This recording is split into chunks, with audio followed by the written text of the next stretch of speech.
There's actually more to this shit. Sex Toy Chica. Now, I want you to forget anything you may have heard about the old locations, you know. Some people still have a somewhat negative impression of the company. That old restaurant was kind of left to rot for quite a while. Red Herring Restaurant is Red Herring. The player is meant to believe that that's the restaurant from the first game, when this game is actually set before FNAF 1. We'll never know what happened there to tank Freddy's reputation because it's never brought up again. They've spent a small fortune on these new animatronics. Facial recognition, advanced mobility. They even let them walk around during the day. But most importantly, they're all tied into some kind of criminal database so they can detect a predator a mile away. Where did they get these things? Omni Consumer Products? Also, the new security guard Jeremy wasn't yet informed about their ability to walk at night, but Phone Guy brings up their ability to do so during the day as if he already knew that. You're only the second guard to work at that location. The first guy finished his week but complained about conditions. Mainly he expressed concern that certain characters seemed to move around at night and even attempted to get into his office. Now Mike Schmidt Red Herring? Something tells me that Scott changed his mind on this being a sequel once he started making Night 5. Now, from what we know, that should be impossible. That restaurant should be the safest place on Earth. The working theory is that the robots were never given a proper night mode. So when it gets quiet, they think they're in the wrong room. So our temporary solution is this. There's a music box over by the prize counter, and it's rigged to be wound up remotely. It doesn't seem to affect all of the animatronics, but it does affect one of them. Phone Guy introducing this theory and immediately debunking it is quite an awkward introduction to the puppet. Something else worth mentioning is kind of the quirky modern design of the building. Does that quirky modern design happen to include vents that only share air between two party rooms in the office? Also, several animatronics will choose to attack you from these vents instead of the wide open entrance that even Freddy, the largest of them all, can fit through. This won't be the last time vents will be used in this fashion. Toy Chica removes her beacon eyeballs when she's off stage. I don't know why she does this other than so this doesn't turn into Five Nights at Anime. By now I'm sure you've noticed the older models sitting in the back room. Those are from the previous location, and we just use them for parts now. The idea at first was to repair them. They even started retrofitting them with some of the newer technology, but they were just so ugly, you know? The smell. So the company decided to just go in a whole new direction and make them super kid-friendly. Instead of upgrading and cleaning animatronics it already owned, Fazbear Entertainment decided to splurge on expensive replacements that add nothing but a shiny new look and security capabilities despite already having a day-shift security guard to accomplish the latter.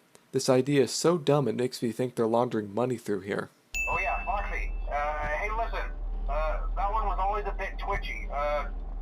I'm not sure if the Freddy head trick will work on Foxy. No other reason is given as to why Foxy is immune to the Freddy head trick when the rest of the older models aren't, including Freddy himself. Those older ones shouldn't be able to walk around, but if they do, the whole Freddy head trick should work on them too. Just flash your light at them from time to time.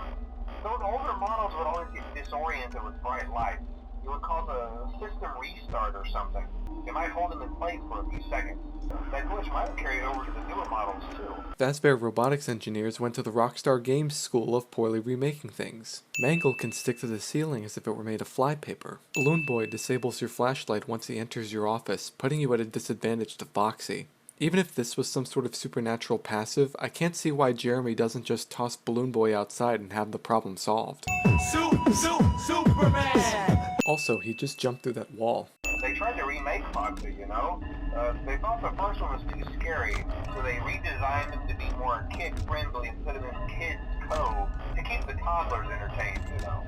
But kids these days just can't keep their hands to themselves. The staff literally had to put Foxy back together at the end of every shift. Well, it's not the size of the opponent, it's the ferocity. Also, despite Night 3's phone call being dedicated to him, Mangle does not become active at all for the entire night. Withered Chica has no hands, and every part of her body is locked in place besides her legs. Her arms are even in the T-pose. But she can not only fit into and crawl through the vents, but she somehow has the means to kill Jeremy. Just to update you, there's been somewhat of an investigation going on. We may end up having to close for a few days, I don't know. Try to avoid eye contact with any of the animatronics side if you can. Phone Guy mentions not making eye contact with the animatronics due to the tampering of their magical, out-of-time facial recognition technology caused by an unknown party. However, none of them act differently from before if you do make eye contact. Like the going limp idea Phone Guy came up with in the first game, this turns out to not be pertinent to gameplay. Hey, keep a close eye on things tonight, okay? From what I understand, the building is on lockdown. No one is allowed in or out, you know. Assuming Jeremy was allowed inside tonight because of his security credentials, I would think that the officers outside would notice at least one of the animatronic characters inside moving towards Jeremy's post and come in to investigate. But they're in a horror game, so of course they don't. Welcome to the family, son. Hello. What on earth are you doing there? Didn't you get the memo?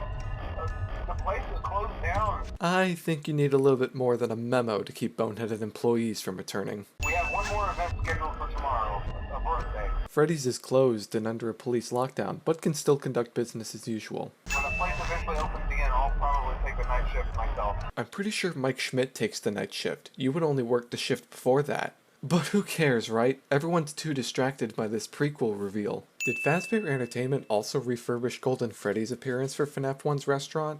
Can't see why they would. The Bite of 87, the only time in the story where the animatronics do evil things publicly, is given an anticlimactic conclusion with this newspaper article. Doesn't even make the front page. Also, newspaper author has never heard of sensationalizing a story. They seem to have left out the part where a child nearly died. I'm gonna go ahead and add 200 sins for the Mangle is gender fluid theory that exists because of a custom night preset that includes Mangle solely for gameplay balance reasons. Phone Guy mentions in this very game that Mangle is a redesign of Foxy, who we have established as a male character, yet because Mangle is lipstick, a pink color scheme, and is arbitrarily put in the Ladies Night preset, it calls the character's gender into question. I only say this because Bonnie also got feminized in his redesign, yet no gender bending theory exists for him.